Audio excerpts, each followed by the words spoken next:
¿Qué tal? Buenos días. Una sentencia judicial relacionada con la migración ha supuesto un varapalo para el Ministerio del Interior y un nuevo tema de debate.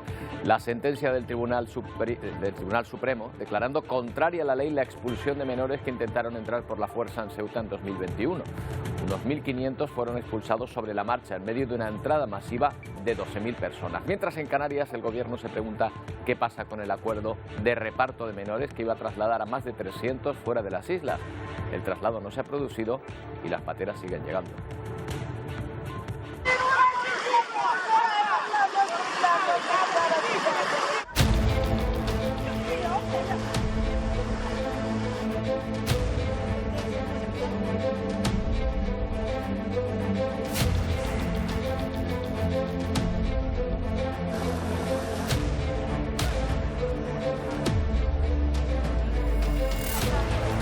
El Supremo considera que se vulneraron los derechos de los menores, ya que la Administración dice no valoró el interés de ellos, ni mucho menos una comprobación de sus circunstancias. Es decir, no se cumplió con lo que dicta la ley de extranjería.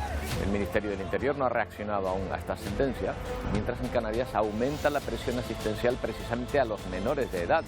Deben ser acogidos por la comunidad autónoma a la que llegan. Solo desde el pasado mes de octubre las islas han recibido a 500.000 de menores. Y el reparto prometido con otras comunidades aún no se ha llevado a cabo. Canarias pide una reunión urgente sobre este asunto. Antes de tratar la migración, que ocupa titulares en todo el país, otro asunto de portada, hoy se va a ultimar el texto definitivo de la futura ley de amnistía. La particularidad hoy, después de discusiones y mucha presión en torno a lo que debe abarcar la norma, es que el texto resultante será el que vaya a pleno. Lo que hoy se decida irá sin más añadidos. A esta hora no se conocen detalles sobre lo acordado, especialmente con uno de los detalles más polémicos: si la amnistía incluirá o no a los acusados de delito de terrorismo.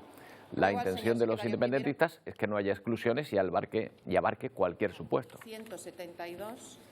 Bueno, mientras siguen llegando pateras a Canarias, como les decíamos, esta misma mañana por sus propios medios llegaba una embarcación a La Estaca, en el Hierro, que fue ayudada a atracar por los prácticos de ese puerto. A bordo 67 personas, de las que no tenemos más datos por el momento. A las islas llegaban ayer otras 3 embarcaciones, a los puertos de La Restinga en el Hierro, Arguineguín en Gran Canaria, en total con 84 personas. Y otro cayuco tomó tierra también por sus propios medios en una playa de Mogán con otras 45 personas a bordo, según datos de la Cruz Roja.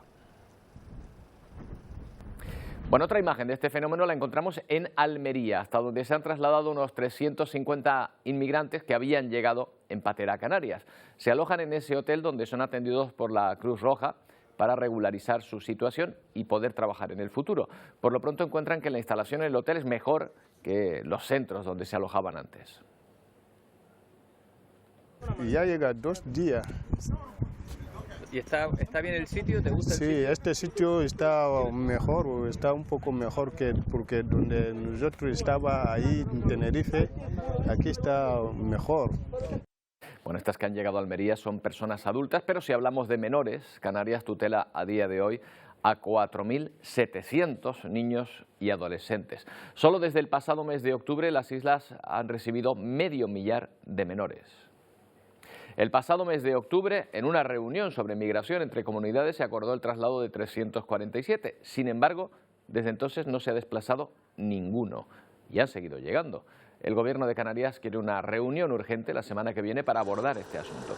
Y sobre cómo se trata a los migrantes expresó ayer el Tribunal Supremo, recordando estas imágenes, este suceso, confirmando que el Ministerio del Interior no actuó correctamente cuando expulsó en la primavera de 2021 a cientos de menores marroquíes que habían entrado a nado a Ceuta.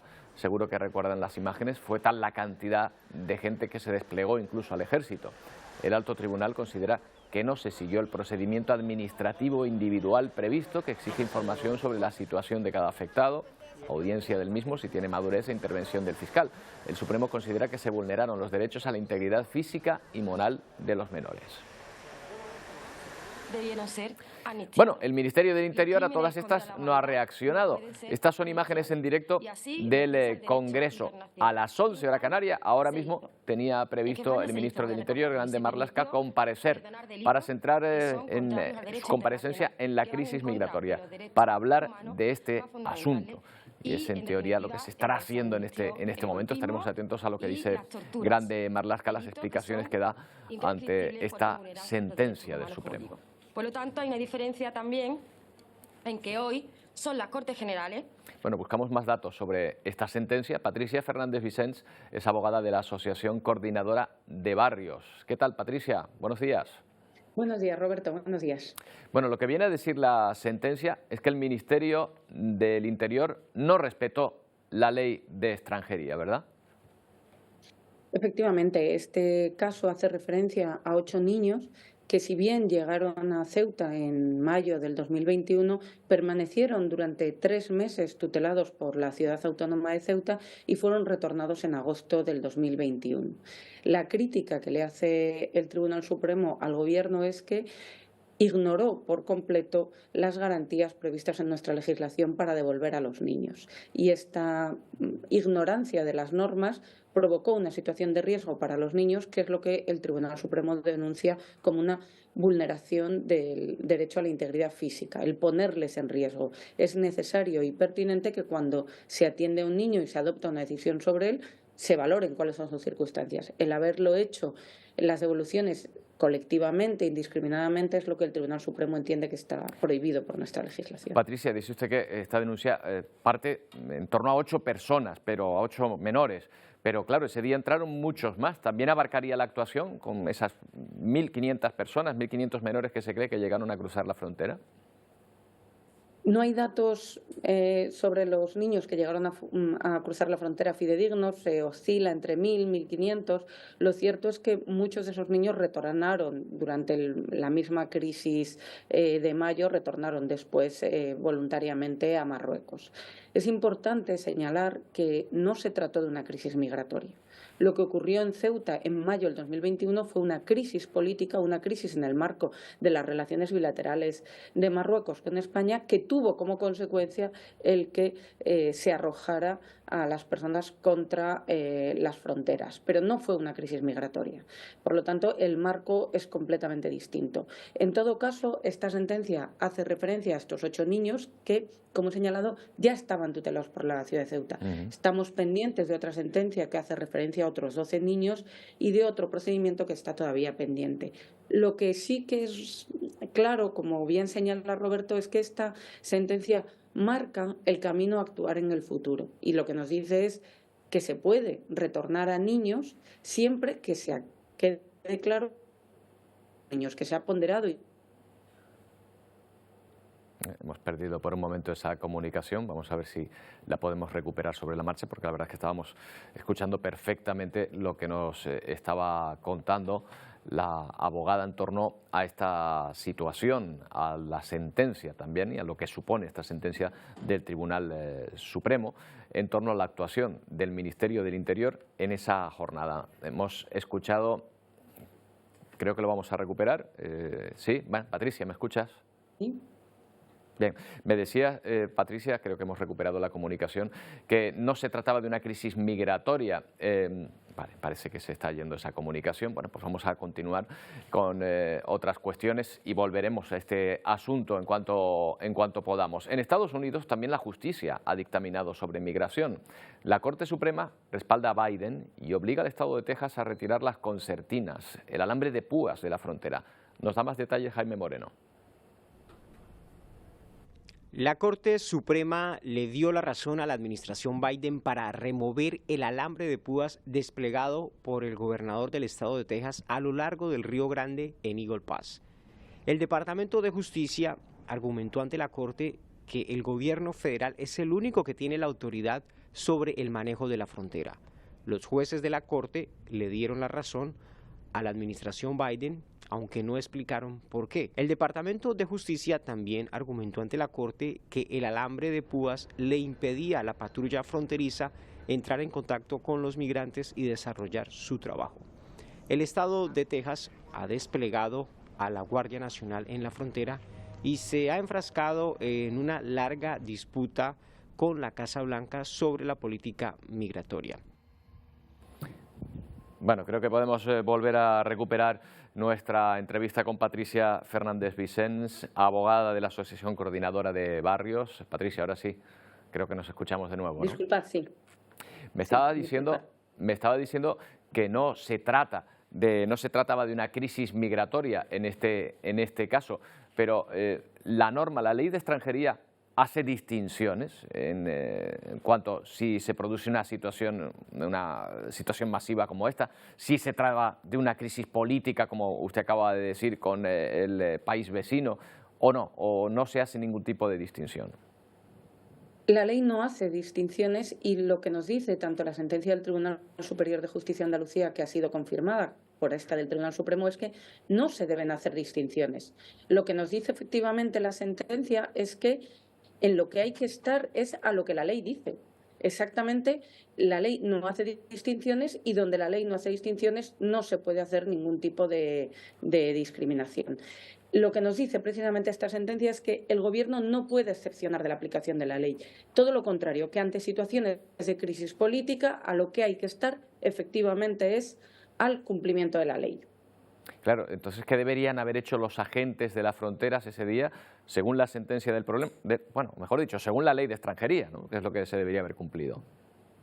Bueno, pues lo que dice nuestra legislación es, primero, recordad que no se trata de los niños que entraron el día 18 y 19 de mayo, qué hay que hacer con ellos, sino aquellos niños que ya estaban en los centros de menores.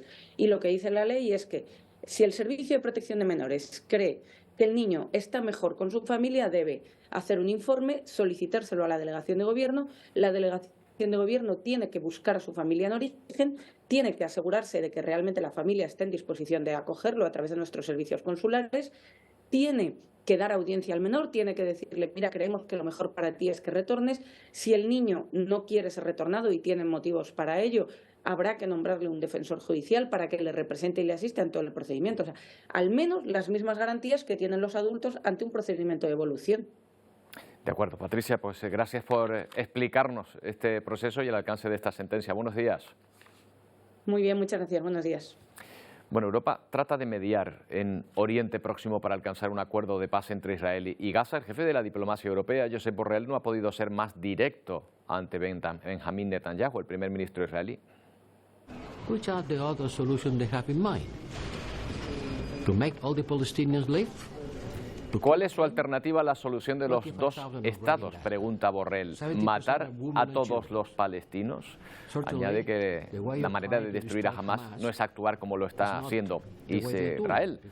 Bueno, pues el caso que está mostrando Borrell está enfrentándose directamente a la estrategia del primer ministro israelí hasta el momento. Porque la esperanza de que lleguen tiempos de paz cada día se oscurece un poco más, aunque la diplomacia europea ha lanzado este nuevo intento, un plan de 12 puntos en el que los 27 dejan fuera a Hamás como interlocutor válido y dan voz a la Autoridad Nacional Palestina para estas negociaciones, con la solución de dos estados como base para una futura relación entre el mundo árabe e Israel. En esa reunión celebrada en Bruselas estuvo también el titular de Exteriores israelí.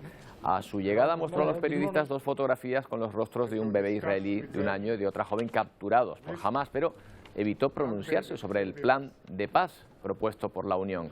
En el interior de la sala reclamó el apoyo de la Unión Europea a su propuesta de crear una isla artificial para los palestinos frente a Gaza, pero que en todo momento dijo estaría controlada por Israel.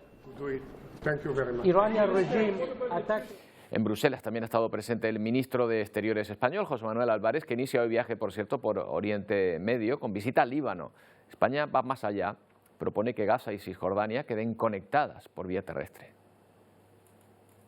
Que sea Gaza y Cisjordania bajo una única autoridad, con una continuidad territorial, conectados por un corredor, que tenga una salida al mar y que tenga su capital en Jerusalén Este, para que los dos estados, Israel y Palestina, que se reconozcan mutuamente, también se garanticen mutuamente paz y prosperidad.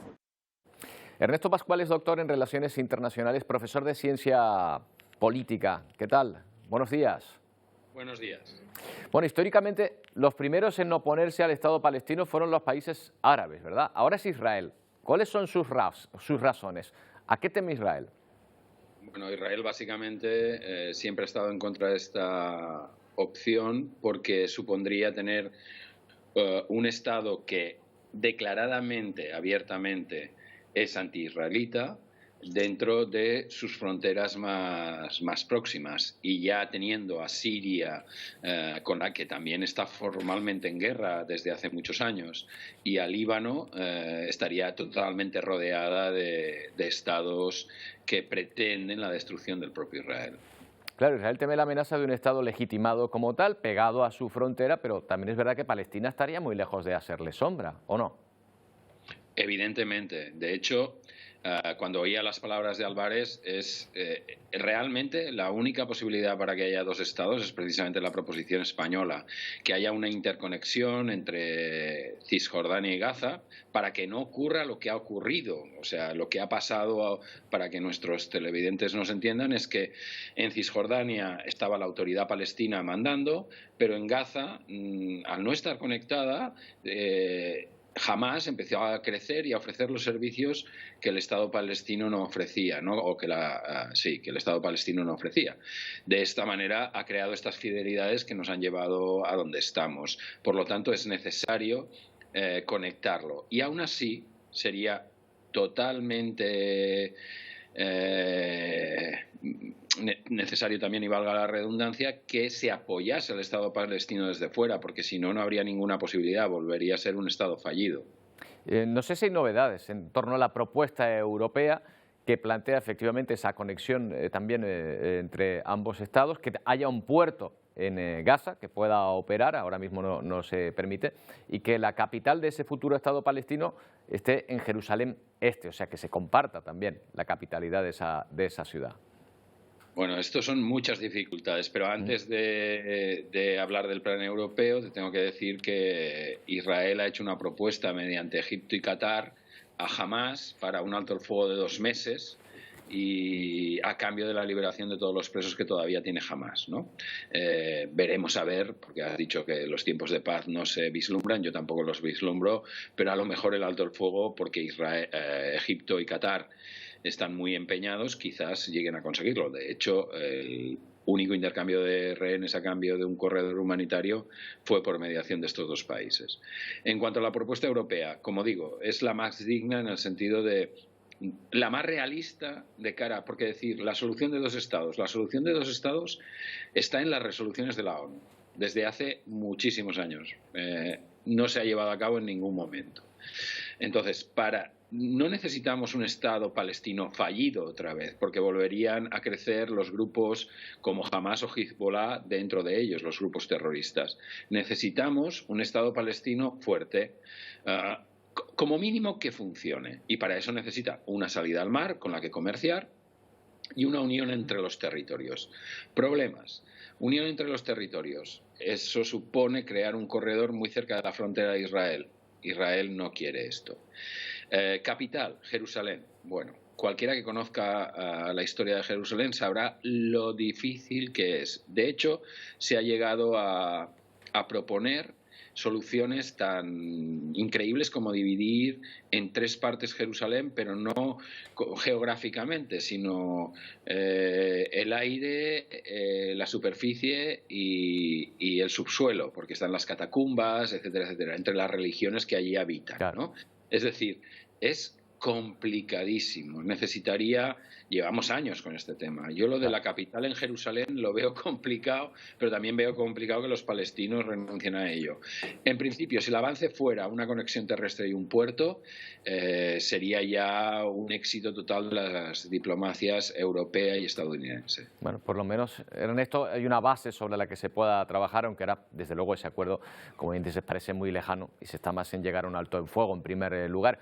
Pero, en todo caso, si el problema fuese poner de acuerdo a israelíes y palestinos, bueno, pues ahí habría una dificultad clara, pero es que hay otros actores que intervienen también. Estoy pensando en Irán, un factor desestabilizador en la zona. ¿Qué interés tienen los iraníes en esa zona, en intervenir ahí? ¿Es pura competencia con Israel o hay algo más? No, ahí todo lo que se supone la primacía entre suníes y chiíes en el mundo árabe.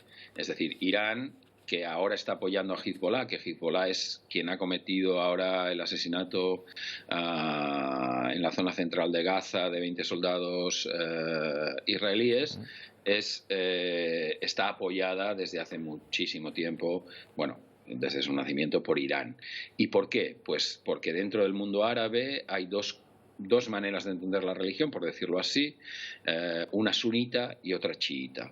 Y mientras Arabia Saudí y otros países representan la parte sunita, y Irán representa la parte chiita.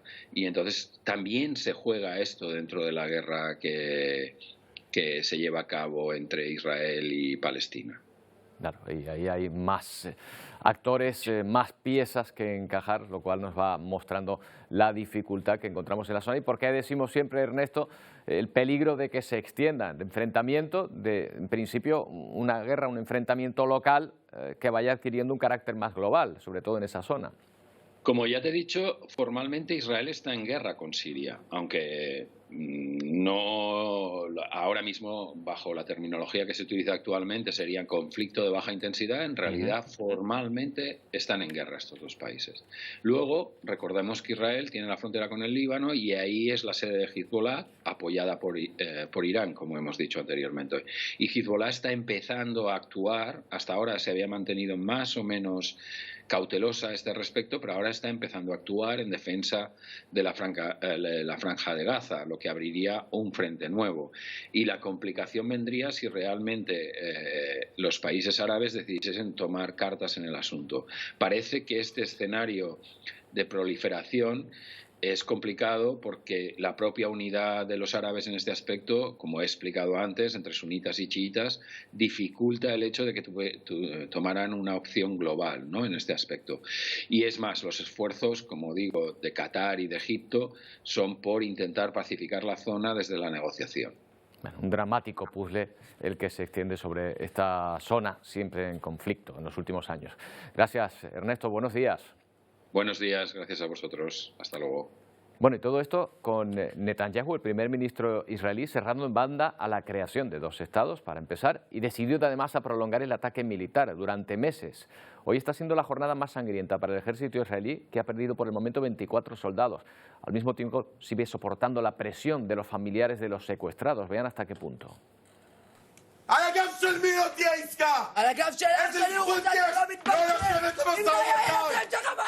Bueno, las fuerzas de seguridad tuvieron que retener a ese hombre que no podía contener su rabia. Es uno de los familiares de los rehenes que exigen al gobierno que actúe para liberar a los cautivos en Gaza. Horas después, estos mismos familiares tomaban la casa de Netanyahu para recriminar al primer ministro su gestión en las negociaciones. Fruto de esa presión, y según varios medios estadounidenses, Netanyahu le habría propuesto a Hamás 2 meses de tregua.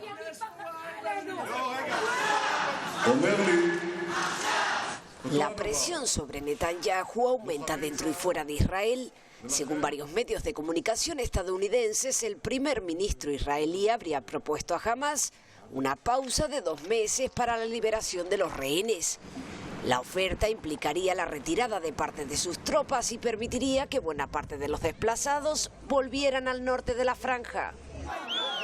Al mismo tiempo, Hamás liberaría a los 136 rehenes en su poder e Israel escarcelaría a un número indeterminado de presos palestinos. Según estos medios, Israel habría enviado la propuesta a Qatar y Egipto y contaría con el beneplácito de Estados Unidos, que insta a su aliado a proteger los hospitales. Al de Han Yunis, la segunda ciudad de la franja y epicentro de los combates, no dejan de llegar heridos. Sus trabajadores están desbordados y sin medios para atender a los pacientes. Este médico cuenta que no hay analgésicos, anestesia ni recursos médicos y que muchos terminan perdiendo la vida por falta de tratamiento. Incapaces de llegar a los cementerios, la mayoría acaban enterrados en fosas comunes, como esta, situada en el patio del hospital. En el día 109 de la guerra, Israel sigue centrando su ofensiva en el sur, a pocos kilómetros de la frontera con Egipto, porque allí cree se oculta el núcleo de Hamás, un territorio cada vez más castigado por las bombas, donde la ONU calcula se ha desplazado ya 1/3 de la población de la franja.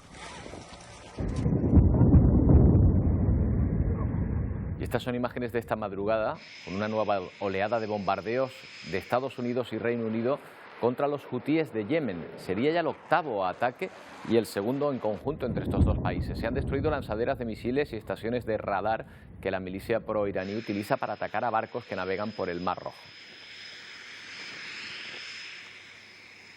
Y nueva oleada de ataques rusos esta madrugada. Rusia parece tomar la iniciativa frente a ciudades ucranianas como Kiev o Kharkov. Al menos 5 personas han perdido la vida, unas 40 han resultado heridas después de que los misiles rusos alcanzaran edificios residenciales. Las sirenas de alarma sonaron esta madrugada en Kiev y en Kharkov. Los residentes se despertaron con el ruido de las explosiones. Muchos ciudadanos pasaron más de 2 horas refugiados en el interior del metro. Los que corrieron menos suerte están siendo rescatados de entre los escombros de sus viviendas. Rusia lanzó esta madrugada un total de 41 misiles, de los que 21 fueron derribados por las defensas ucranianas en todo el país, pero 5 personas han perdido la vida y unas 40 han resultado heridas. Justo un día después de que la OTAN haya firmado un contrato por 1.100 millones de euros para munición de artillería y el embajador de Ucrania ante la ONU instara a Rusia a retirar sus fuerzas de las fronteras internacionalmente reconocidas de Ucrania. Pues también hemos sabido que Polonia y Ucrania se han comprometido a poner fin a sus fricciones políticas. La relación entre ambos países ha sido difícil en los últimos meses por las protestas de camioneros y productores agrícolas ante la exportación de productos ucranianos por vía terrestre a través de Polonia. Pero en esta visita a Kiev, el primer ministro polaco ha despejado cualquier duda sobre su apoyo militar en la lucha de Ucrania contra Rusia. En Estados Unidos, el Partido Republicano afronta este martes la segunda cita de su proceso de primarias para elegir candidato a las elecciones presidenciales. Candidato o candidata, porque ahí están Donald Trump y su principal rival. La semana pasada Trump arrasó en Iowa. Ahora es el turno de los votantes de New Hampshire, un estado con casi 1,5 millones de habitantes, con un gobernador conservador. Mientras la ex embajadora de Naciones Unidas, Nikki Haley, se juega su última oportunidad de frenar a Donald Trump. El expresidente se ve ya como candidato y cuenta de hecho con el apoyo de los que fueron sus contrincantes, Ron DeSantis y el empresario Vivek Ramaswamy, que le han prometido lealtad. También Donald Trump Jr. ha participado en la campaña estos días pidiendo, ahí lo ven, el voto para su padre.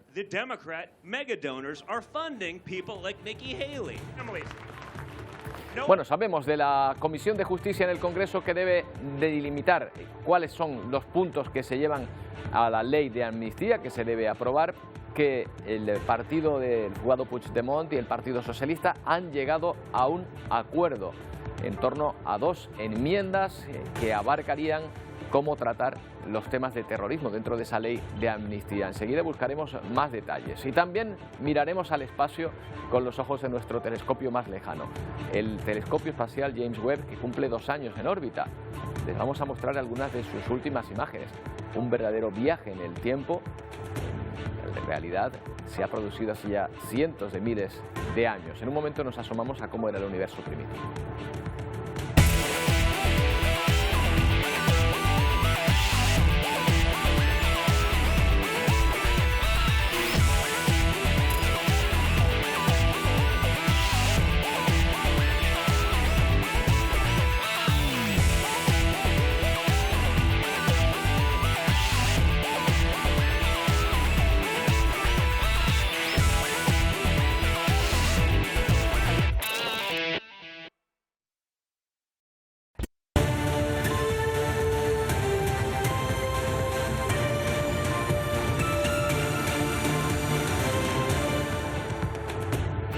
Bueno, les contábamos que el Partido Socialista y los independentistas votaban hoy las enmiendas de la ley de amnistía. El texto definitivo que tendrá que ser aprobado. Ya ha trascendido que Junts y socialistas han llegado a un acuerdo para modificar cómo tratar los delitos de terrorismo. ¿En qué sentido? Pues ambos programas excluyen de la medida de gracia los delitos de terrorismo siempre y cuando se haya causado de forma manifiesta y con intención violaciones graves de los derechos humanos. dice. El resto, pues suponemos que entrará. El texto que salga hoy será el votado finalmente. Y atención si tiene usted una hipoteca firmada antes de 2019, porque aún está a tiempo de reclamar al banco los gastos de firma y apertura. El Tribunal Supremo sentó doctrina declarando abusiva esta cláusula y estableció la devolución del 50% de los gastos notariales y la totalidad del resto. La cuestión que queda sin resolver es el plazo para reclamar unas cantidades que pueden oscilar entre los 1.500 y 3.000 euros de media. En principio se hablaba de hoy, pero la Asociación de Usuarios Financieros sostiene que hay que sumar el tiempo que los juzgados quedaron inoperativos en plena pandemia. Bueno, pues lo vamos a aclarar con Daniel Machuca Vega, que es portavoz de ASOFIN, la Asociación de Usuarios Financieros. ¿Qué tal, Daniel? Buenos días. Hola, buenos días, Roberto. ¿Qué tal? Bueno, aclaremos el primer punto. Si hoy no termina ese plazo, ¿cuándo lo hace? Pues tendríamos de plazo hasta el 14 de abril. Tenemos que tener en cuenta, Roberto, lo que has comentado precisamente, esos 81 días en los que en pandemia estuvieron paralizados los plazos procesales, y esto hace pues que ese periodo de prescripción de 5 años se amplíe en 80 días, dando una bombona de oxígeno a aquellos consumidores más rezagados que todavía no hayan presentado su reclamación extrajudicial. Pero, Daniel, ¿esto es una opinión de ustedes o los juzgados están obligados a aceptar el plazo? Es decir, ¿ya se ha reconocido que hay que aceptar esa prórroga? Bueno, todos los plazos procesales se paralizaron durante 81 días y esto afectó a todas las prescripciones, con lo cual, si cogiésemos como fecha el día de hoy, que tampoco es un concepto que sea generalmente aceptado, pero sí que es el más aceptado de los conceptos sobre la prescripción de gastos hipotecarios, tendríamos que tener esos 81 días extra. No obstante, sí que estamos recomendando a los consumidores que sean ágiles y que lo presenten y que no esperen hasta el último día, que no aprovechen estos 81 días de prórroga que tenemos para esperar al día 13 de abril para presentar la reclamación extrajudicial, sino que aprovechen y vayan haciendo los trámites en las próximas semanas y a más tardar. Daniel, ya sabemos cómo somos. Alguno dirá, bueno, quedan 81 días, me quedan 80 para presentar la norma, ¿no? Pero ¿cree que hay mucha gente que, pudiendo hacerlo, aún no ha presentado su reclamación?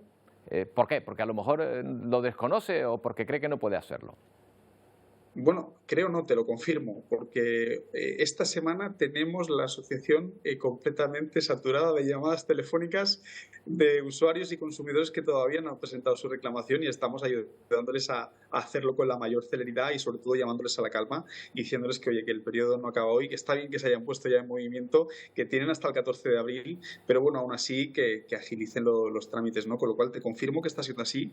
Muchos de ellos es por desconocimiento y otro es por procrastinación pura, ¿no? Lo que decimos, si tengo 80 días, pues 80 días que voy a aprovechar y voy a liquidar hasta el último. Daniel, por si alguno nos está viendo ahora y se está enterando de que puede hacerlo, ¿a quién abarca esta posibilidad? ¿Cuáles son los plazos, los requisitos para poder presentar esta demanda? Vale, todos aquellos consumidores que hayan firmado una hipoteca antes de enero de 2019, antes de 2019,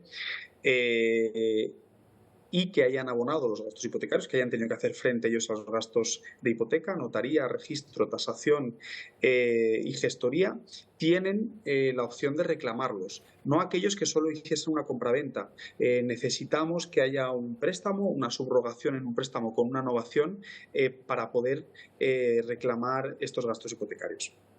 Pero no hay un plazo hacia atrás, es decir, cualquiera que haya realizado una compraventa, ¿en qué plazo, en qué periodo de tiempo? En este sentido, Roberto, hay que tener en cuenta que si los consumidores no sabían que podían reclamar sus gastos hipotecarios hasta 23 de enero de 2019, que es cuando tenemos una sentencia del Tribunal Supremo que los declara nulos de pleno derecho y que, por lo tanto, es a partir de ese momento a partir del cual se puede reclamar, no tiene ningún sentido que nos vayamos atrás a contar prescripciones a años más atrás de 2019, con lo cual, por eso decimos que todas las que sean de anterior de 2019 se pueden reclamar, porque vamos a tomar como referencia para la prescripción, a pesar de que sean hipotecas antiguas del 2000 o incluso anteriores, tomando como fecha ese 23 de enero de 2019. Bueno, pues ahí queda esa opción para quienes nos estén viendo y crean que pueden entrar en esta posibilidad, que le restan 81 días, pero que no se fíen tampoco de dejarlo todo hasta el último momento. Daniel, gracias. Buenos días. Muchas gracias, Roberto. Buenos días. Bueno, vamos hasta Ecuador. En tan solo 14 días se ha detenido a 3.000 personas en este país. En las últimas 24 horas se han decomisado además 22 toneladas de droga. El presidente Daniel Noboa se ha propuesto acabar con la delincuencia y reducir las tasas de criminalidad. Una de las últimas detenciones es la del Gringo, uno de los líderes de un grupo armado colombiano más importantes en la frontera ecuatoriana. Este hombre es el Gringo, es uno de los líderes de una banda criminal colombiana. Las fuerzas de seguridad ecuatorianas llevaban 3 meses preparando su detención. Sus acciones criminales se localizaban en la ciudad de Esmeraldas. La lucha contra el crimen organizado que se ha propuesto el presidente Noboa empieza a dar resultados y ahora, con la complicidad de Estados Unidos, se incrementa la seguridad en el país. Confirmación al fortalecimiento y cooperación bilateral. Noboa asegura que la tasa de homicidios ha disminuido en 15 días. Ahora centra gran parte de su presupuesto en la lucha contra la delincuencia porque precisamente esta es su mayor preocupación. Teníamos todo en contra, pero estamos ganando esta batalla. Se continúa con las intervenciones en las prisiones. En esta de Machala han desmantelado el sistema de televisión por cable. Los presos tenían un auténtico entramado para tener intercomunicados todos los pabellones de la cárcel. A través del mismo se daban órdenes para llevar a cabo asesinatos, extorsiones y otros delitos en el exterior. Las muertes violentas en Ecuador han bajado de 38 diarias a 6 por día. Una situación de violencia que tiene su origen en la lucha de las bandas de narcotraficantes de cocaína. Bueno, ayer veíamos cómo se producía un estallido de violencia en México contra la policía. Pues bien, ha vuelto a ocurrir, miren, esta vez en el estado de Guerrero. Aunque no lo parezca, estas personas están armadas y con chalecos y son civiles, pegando a unos agentes de tráfico. No se conoce la razón, pero se escucha a la gente incluso pidiendo perdón.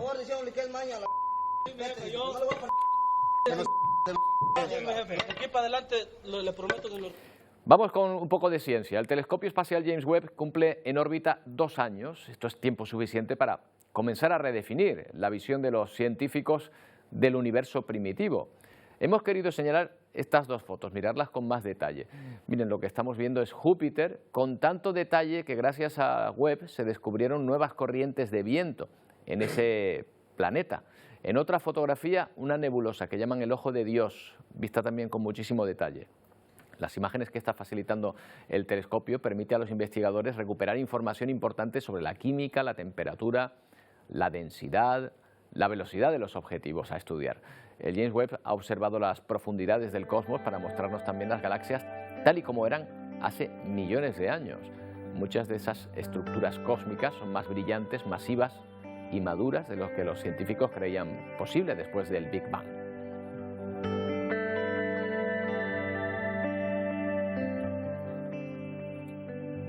Bueno, ¿cómo podemos observar cosas que han pasado hace millones de años, o por lo menos intuirlas? Le vamos a preguntar a Juan Ángel Vaquerizo, astrofísico, divulgador, autor de Marte y el enigma de la vida. ¿Qué tal? Buenos días. Hola, buenos días. Encantado de saludaros. Gracias por su tiempo. ¿De verdad podemos ver cosas que han pasado hace millones de años gracias a este telescopio? Explíquenos esto. Pues todo tiene que ver con la luz. Los telescopios lo que son grandes recolectores de luz y como sabemos la luz pues tiene una velocidad muy alta pero es finita. Entonces necesita tiempo para llegar a nuestros detectores. Y en el caso del James Webb pues es un telescopio tan avanzado que es capaz de captar la luz que viene de muy lejos y por lo tanto de muy atrás en el tiempo. Así que los telescopios son eso, son máquinas del tiempo porque nos permiten ver el pasado o cómo eran los objetos hace mucho tiempo. Claro, porque a lo mejor hay objetos que estamos viendo pero que en realidad ya no están ahí, o por lo menos ya no son como los estamos viendo ahora. Eso seguro.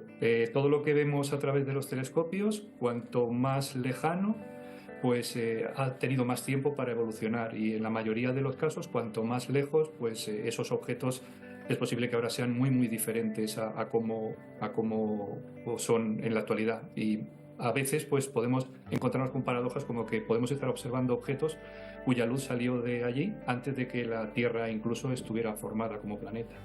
Claro, se habla en este sentido de un espacio, de un universo primitivo. ¿Está cambiando ya las observaciones del James Webb nuestra forma de entender el universo? ¿Todavía ese universo primitivo o todavía es muy pronto?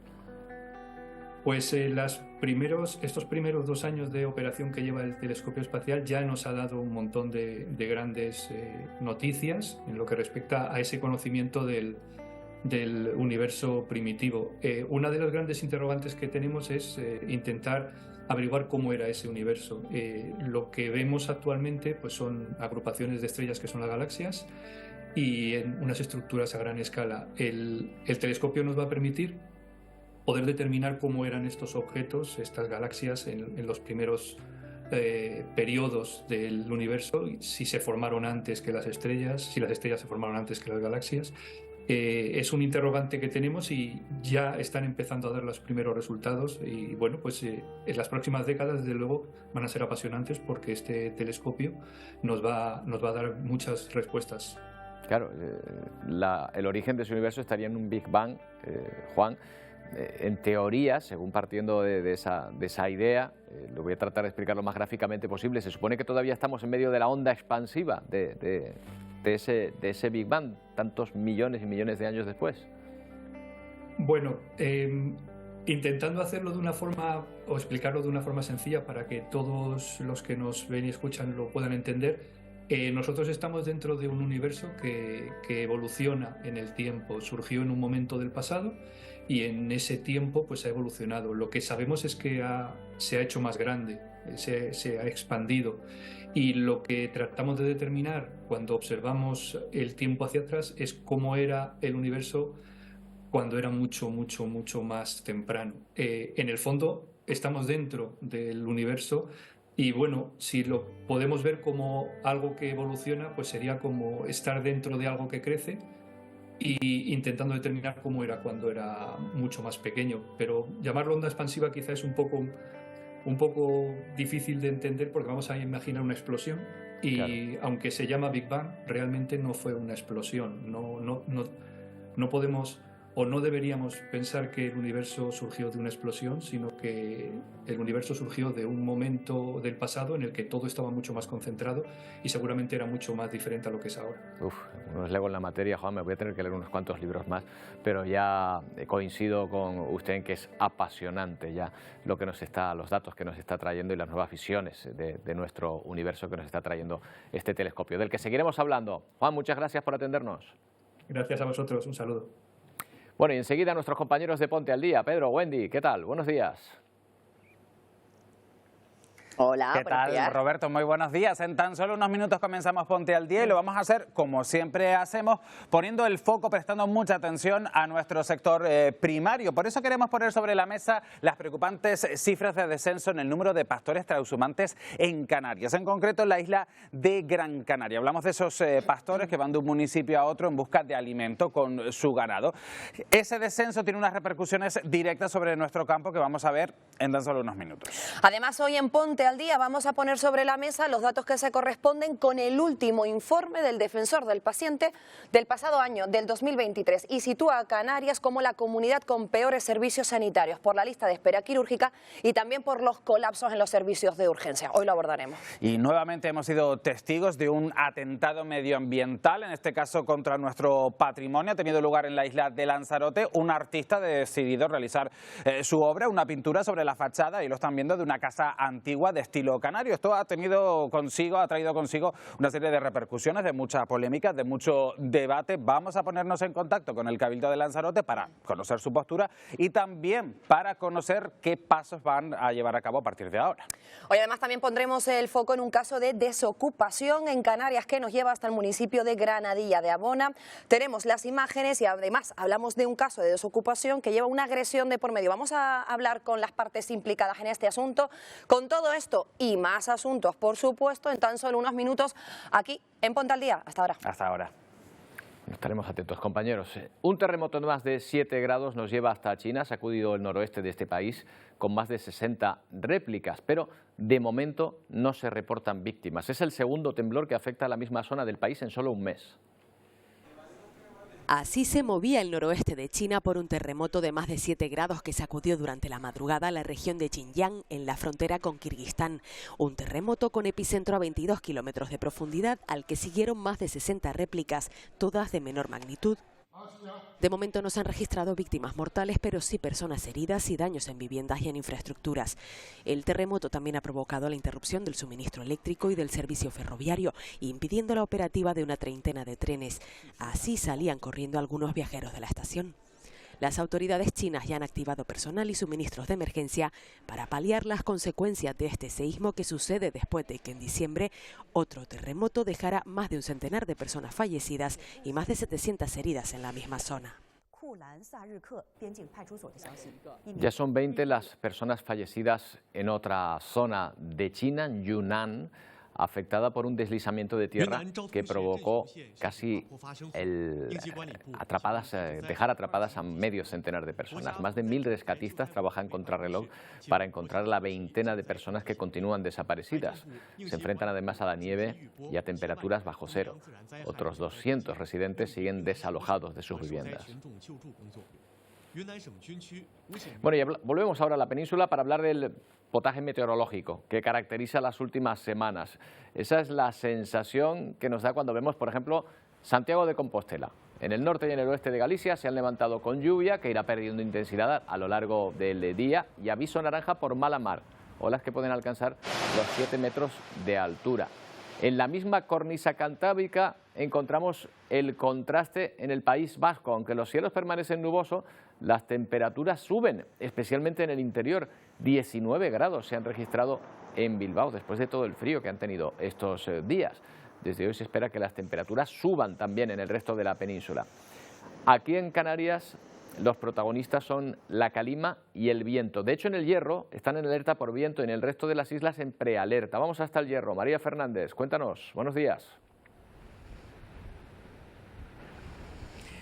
Muy buenos días, Roberto. Pues nos encontramos en las puntas. De momento es donde se han registrado hoy las rachas de viento más fuertes, llegando a los 77 kilómetros por hora. En la zona de Malpaso han alcanzado hoy los 74, pero lo peor se espera a partir de ahora. A partir de las 12 y hasta las 5 de la tarde se esperan las rachas más fuertes de viento, sobre todo en la zona noreste, donde nos encontramos en el Valle del Golfo y también en las zonas altas y las cumbres de la isla. Las recomendaciones, las de siempre, pues no salir de casa si no es necesario, evitar objetos en ventanas y balcones y sobre todo mucha precaución en la carretera. También nosotros decimos de aquí mucha precaución en la costa, porque estamos viendo ahora mismo esta imagen aquí en las puntas y la verdad es que las olas pues rompen con fuerza. Muchas personas hemos visto que se han acercado para sacar fotos y la verdad es que se recomienda no acercarse a la costa. Mira, no sé si nuestra compañera Maribel puede enfocar ahora, porque ahora, bueno, acaban de romper las olas con bastante fuerza y se recomienda eso, muchísima precaución en la costa también. Bueno, pues estamos viendo desde luego el mar muy bravo, María, además agitado por el viento en esta zona del Hierro. Mucha precaución hoy en la mar. Pero bueno, si estas olas les impresionan, ¿qué me van a contar de las que se están viendo en la localidad de Nazaré, en Portugal? Dicen que son las olas más grandes del mundo. Son posibles por un cañón submarino de 5 kilómetros de profundidad que termina donde el Atlántico Norte se encuentra con la costa. Resultado, estas enormes olas que atrae a surfistas de todo el mundo. Eso sí, con muchísimo riesgo para ellos. Con estas peligrosas y apasionantes imágenes les dejamos. Volvemos mañana a partir de las 11 en una nueva edición de Atlántico Noticias. ¡Feliz día!